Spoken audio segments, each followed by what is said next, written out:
KUAM News Headlines is presented by Calvo's Insurance, serving Guam for 80 years. Matson, gold sponsor of the 2018 Micro Games in Yap. The all-new 2018 Kona by Hyundai, available at Cars Plus. IP&E, fueling excellence. McDonald's of Guam, I'm loving it. And King's Restaurant, located in Tamuning and Dedido. Always open, always local.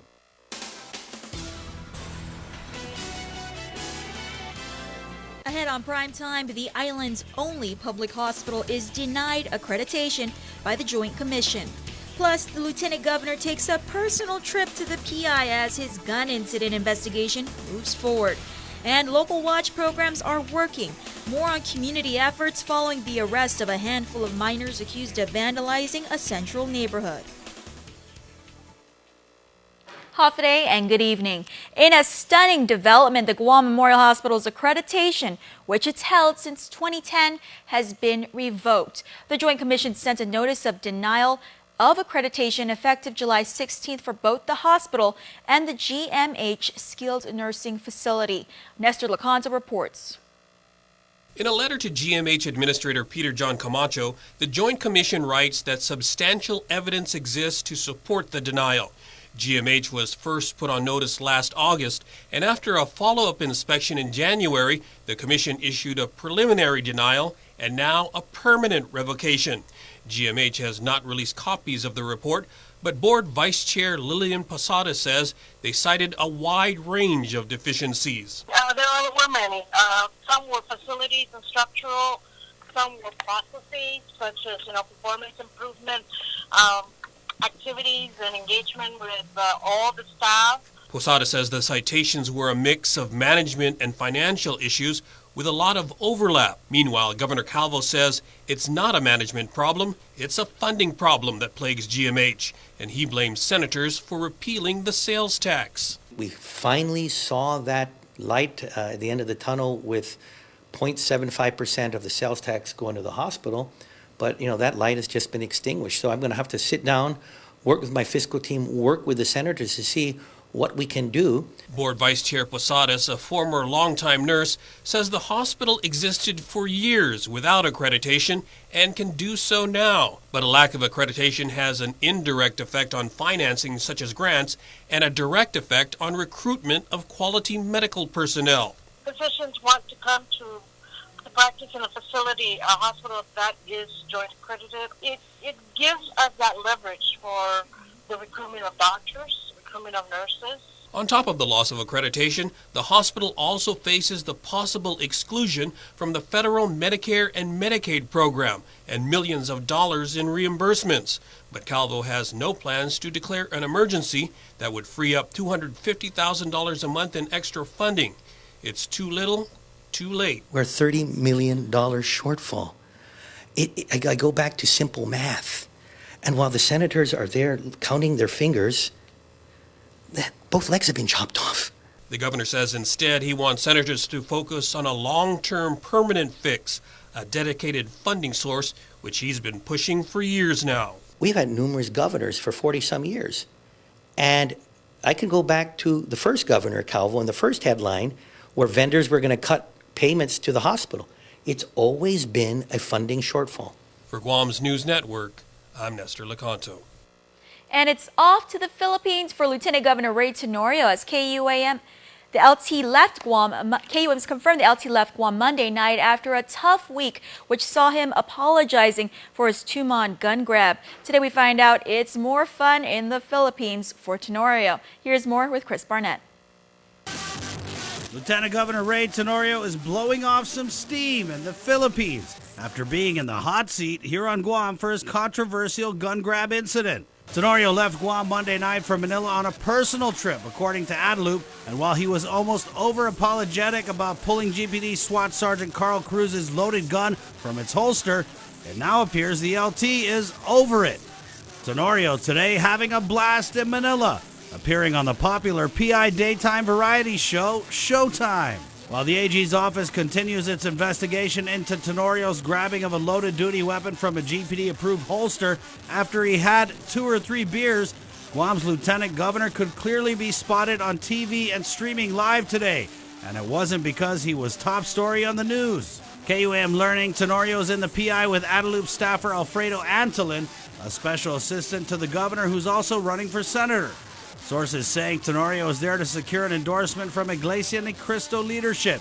The LT was in Manila in November of last year, hand-delivering a proclamation congratulating the church on its anniversary. INC has 4 churches on Guam, and even gubernatorial candidate Senator Dennis Rodriguez paid them a visit in Manila last month.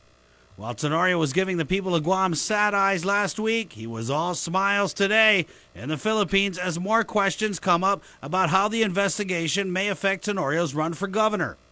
We asked Guam Election Commission Director Maria Pangilinan what would happen if a gubernatorial candidate was charged with a crime in the heat of the election season. If a complaint is brought in about the candidate being charged, the commission will look into it.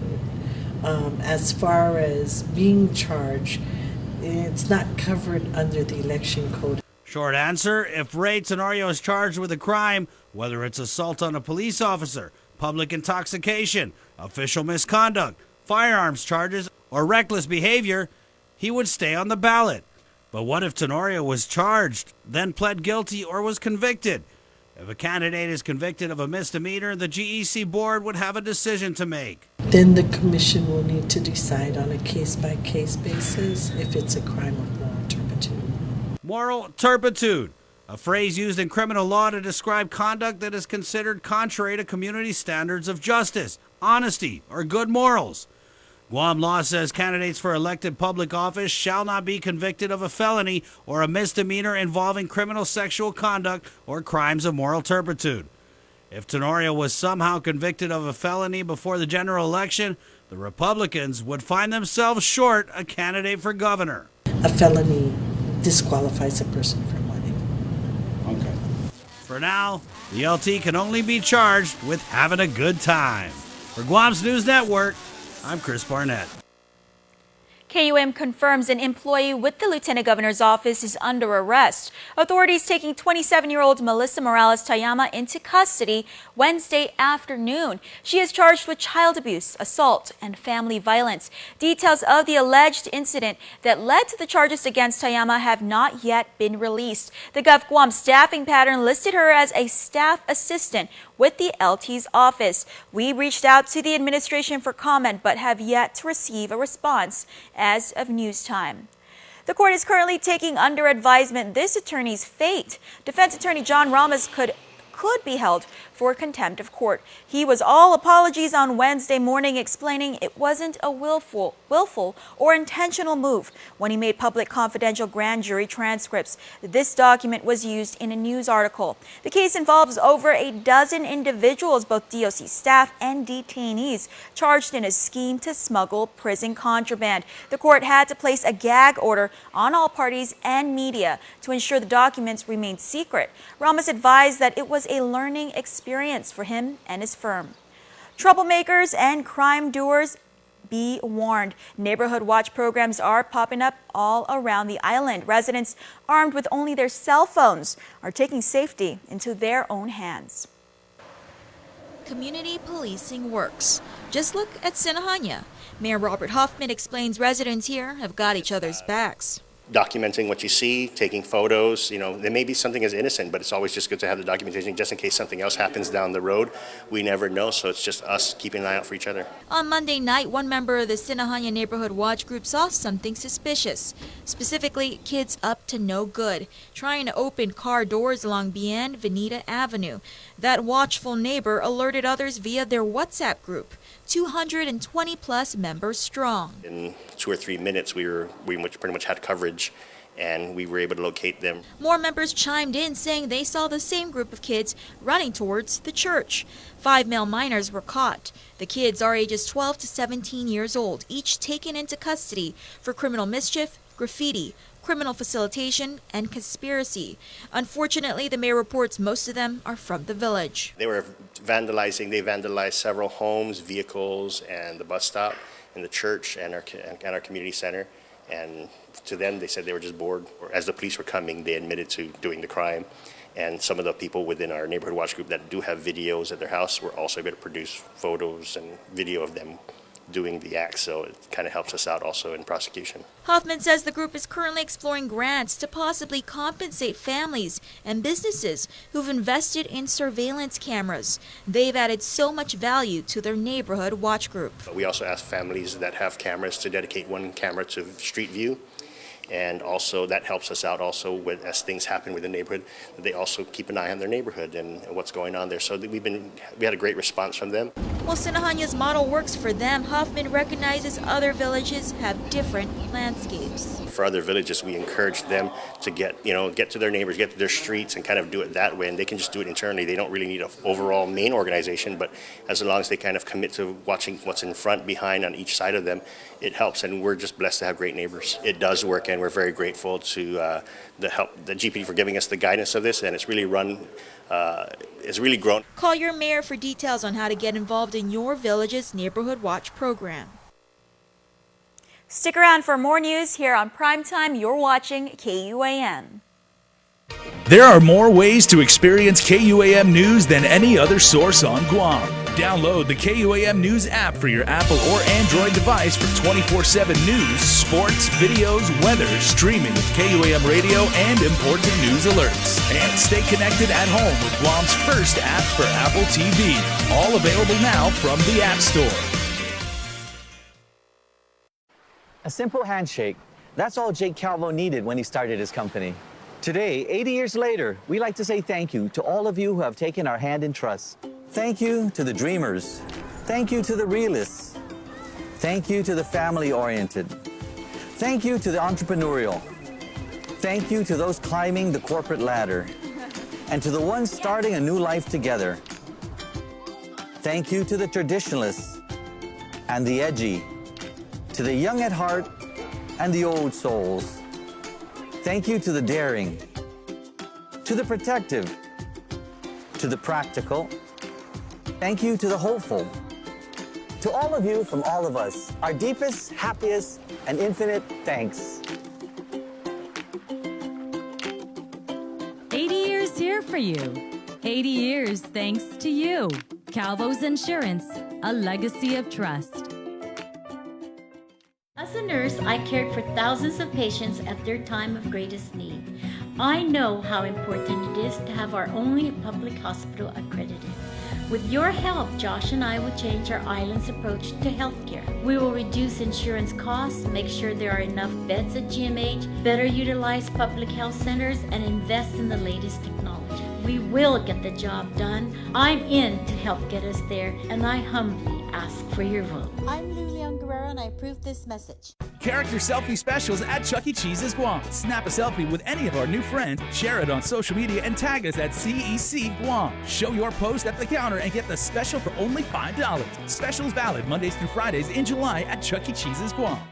There are more ways to experience Guam via KUAM News, giving you what you want, when you want, and how you want it. From smart devices, Alexa, what's in the news? Here's your flash briefing. Over the web, on mobile, on streaming platforms, with immersive, interactive formats, and via social media where it's more than just content, it's conversation. More ways to keep you informed and entertained whenever you want it, wherever you are, on whatever device you're using. Putting a name to a face, the man caught on camera dumping trash on a road in Tenorio says he's learned from his mistake. This case, just a drop in the bucket of residents dumping trash on island. Carmen Terlahi has the story. It was this viral video that put pressure on George Syria to voluntarily talk with Guam EPA, claiming that he had permission from his cousin and didn't know he'd be in trouble for dumping his trash. I feel embarrassed, but I didn't know that it's even a simple green waste. And they put it, on the viral, it says that I dump Frigidaire? No way. Syria refuting accusations that he dumped the white goods seen in the video. He was seen tossing out a branch from the back of his pickup truck. Ultimately, he cooperated with EPA and paid a fine that the agency says ranged between $200 to $1,000. Syria says he's learned his lesson, but hopes others learn too. yes, these people are doing this. They just try to be careful also when they're doing this Facebook thing, when they do the people doing things like that. At least they approach the person nice. It's an honest mistake or whatever, but like I said again, I apologize to everyone, how to Guamanian and everything. It's just one case in a litany of litter bugs on island. Mayors say illegal dumping is a common problem across villages, especially on back roads. Angel Sablon, executive director of the Mayor's Council of Guam, tells KUAM it's hard to keep up, but each mayor tries to keep litter off the roads. So what should you do if you have trash? Guam Solid Waste Authority has options on their website and encourages recycling. Officials reminding customers that they have 2 free pickups a year to include bulky items such as white goods or household furniture. But if you're not a customer, you are advised to take your trash directly to a transfer station.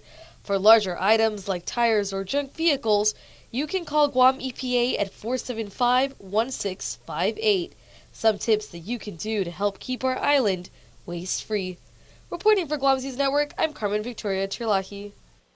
Republican senatorial candidate Michelle Hope Taitano was fired from her job at the Department of Labor. Taitano told us she had resigned from DOL on June 26th, but that she hadn't done any paperwork yet, and that resigning from GovGuam was a whole process. Documents obtained from the Department of Administration show Taitano was instead terminated on June 26th, the filing deadline for senatorial candidates. Guam law prohibited Taitano from keeping her job while running for senator, and a written complaint prompted by a KUAM News report was filed against her at the Civil Service Commission. It's Wednesday, so that means it's time for another round of D18 tonight. In our lineup, we have Republican candidates Luis Muña and Ryan Calvo, and Democratic candidate Selva Bauta. The show is completely interactive. All you have to do is tune in right here and post your comments on KUAM's Facebook live stream so we can ask them to tonight's candidates during the show. With regional headlines, here's KSPN 2 News. Half a day, Guam. Here's what's making news in the CNMI. Since the installment of fire lane citations and vehicle towings, many residents are voicing their opinions against what they say are outrageous and unreasonable regulations and fees. And one representative has introduced the legislation to make a change. House Bill 20-171.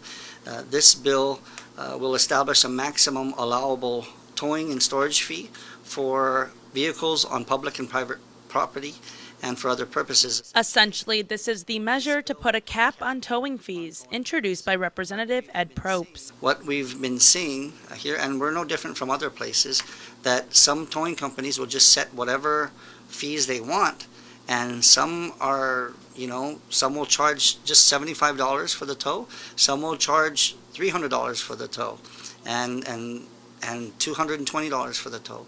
So, but the average regular tow, if your car breaks down somewhere and you call a tow truck, it's usually on the average about $75. However, according to Probst, this is not the case for Saipan. Well, what's happening right now in Garapan, that these cars that are being towed for illegally parking in the red zone, they're being charged $220 per towing. And what's worse is that it's a compounded penalty. So not only if you get your car towed in a red zone in Garapan, you pay the $220, then you pay $20 per day for storage, then you pay a $150 penalty for parking there. That's a citation. So altogether, you're looking at a lot of people are ending up paying $500 and more. And the amount the towing companies are charging is where the problem lies, says Probst. $220 is outrageous and excessive. And we've heard from a lot of our constituents who have been towed for even being 1 inch on the red. In sitting down with Representative Probst, he provides this figure and information from the Department of Finance. In the span of 2 months, from April to May, a towing company's total revenue adds to nearly $55,000. And according to Probst, this figure is not the only shocking factor when it comes to vehicle towing. Talked with a constituent who was in that situation, and she parked in front of a restaurant in Garapan mistakenly, and because we still have those existing parking meters and everything, and she mistakenly parked there. And when she went into a bar to tell her friend, they said, "You got to move your car." And so she went back to move it, and she was already getting a citation from a fireman, and she was, saying, "I'm so sorry, I made a mistake. I'll take the ticket, I'll sign off, but I'm going to move my car." And they informed her that if she were to move her car, that she would be arrested. And that in and of itself is quite excessive. This legislation's language prevents a situation of such to happen. Line 10, page 3, line 10, it says, if the vehicle is in the process of being hooked up or is hooked up to the tow truck and the owner appears on the scene, the towing company shall unhook the vehicle and shall not charge any fee to the owner of the vehicle. In the case of a difficult hookup, they could charge extra. But the whole purpose of this is in situations like that. This allows for a person to still receive a citation and not be towed if the individual arrives in due time. Now, if my colleagues believe that we should amend this so that there is some sort of fee, I'm willing to accept that, but not at $220. The bill is currently in the House Committee of Commerce and Tourism. Representative Ed Probst says for those wanting to voice opinions on this bill to send a letter to the chair of the committee, Representative Lipan de Leon Guerrero. Watch these top stories and more at saipantv.com. For KSPN2, I'm Adriana Cotero. Stick around for more news here on Primetime.